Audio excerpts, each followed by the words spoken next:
Milwaukee നരഭോജി അല്ലെങ്കിൽ Milwaukee monster എന്നറിയപ്പെടുന്ന Jeffrey Lionel Dahmer ഒരു അമേരിക്കൻ സീരിയൽ കില്ലറും ലൈംഗിക കുറ്റവാളിയുമായിരുന്നു. ഈ സൈക്കോ കില്ലർ ഫേമസ് ആകുവാൻ കാരണം ഇദ്ദേഹം എത്ര ആൾക്കാരെ കൊന്നു എന്നുള്ളതിലല്ല, പക്ഷേ കൊല്ലുവാൻ ഉപയോഗിച്ച രീതിയിൽ നിന്നുമാണ്. 1978 1991 ഇടയിൽ ഇദ്ദേഹം 7 പുരുഷന്മാരെയും ആൺകുട്ടികളെയും ലൈംഗികമായി പീഡിപ്പിക്കുകയും കൊലപ്പെടുത്തുകയും ചെയ്തു.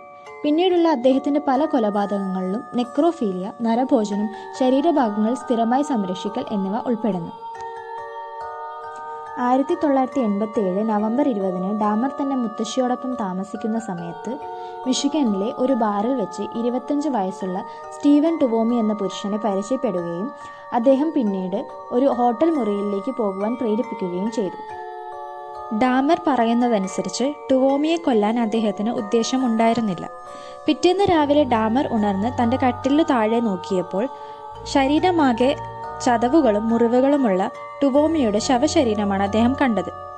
അവൻ്റെ വായിൽ നിന്ന് രക്തം ഒഴുകുന്നുണ്ടായിരുന്നു. ഡാമറിൻ്റെ മുഷ്ടിയിലും ഒരു കൈത്തണ്ടയിലും വ്യാപകമായി മുറിവേറ്റിരുന്നു. ടുവോമിയെ കൊന്നതായി തനിക്ക് ഓർമ്മയില്ലെന്നും ഇത് സംഭവിച്ചുവെന്ന് തനിക്ക് വിശ്വസിക്കാൻ കഴിയുന്നില്ല എന്നും ഡാമർ പിന്നീട് പറഞ്ഞിരുന്നു. ഇതിനുശേഷം ഡാമർ ഒരു വലിയ സ്യൂട്ട് കേസ് വാങ്ങി. അതിൽ അദ്ദേഹം ടുവോമിയുടെ മൃതദേഹം മുത്തശ്ശിയുടെ വീട്ടിലേക്ക് കൊണ്ടുപോയി. ഒരാഴ്ചയ്ക്ക് ശേഷം അവൻ തലയും കൈകളും കാലുകളും മുറിച്ചു മാറ്റി. പിന്നീട് ശരീരത്തിൽ നിന്ന് അസ്ഥികൾ നിറച്ച് മാംസം കൈകാര്യം ചെയ്യാൻ കഴിയുന്നത്ര ചെറിയ കഷ്ണങ്ങളാക്കി. ഡാമർ പ്ലാസ്റ്റിക് മാലിന്യ സഞ്ചികൾക്കുള്ളിൽ മാംസം വെച്ചു. അവൻ എല്ലുകൾ ഒരു ഷീറ്റിനുള്ളിൽ പൊതിഞ്ഞ് ഒരു സ്ലെഡ്ജ് ഹാമർ ഉപയോഗിച്ച് അവയെ പിളർപ്പാക്കി. അവയവച്ഛേദം പ്രക്രിയ ചെയ്യുവാൻ ഡാമർ ഏകദേശം 2 മണിക്കൂർ എടുത്തു.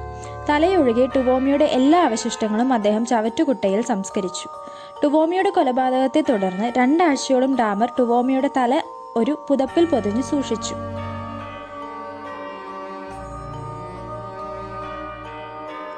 Borderline personality disorder, psychotic disorder എന്നിവ രോഗനിർണയം നടത്തിയെങ്കിലും ഡാമർ തൻ്റെ വിചാരണയിൽ നിയമപരമായി ബോധവാനാണെന്ന് കണ്ടെത്തി.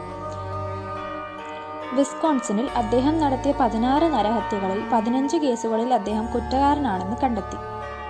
1992 ഫെബ്രുവരി 17 അദ്ദേഹം ജീവപര്യന്തം തടവിന് വിധേയമായി.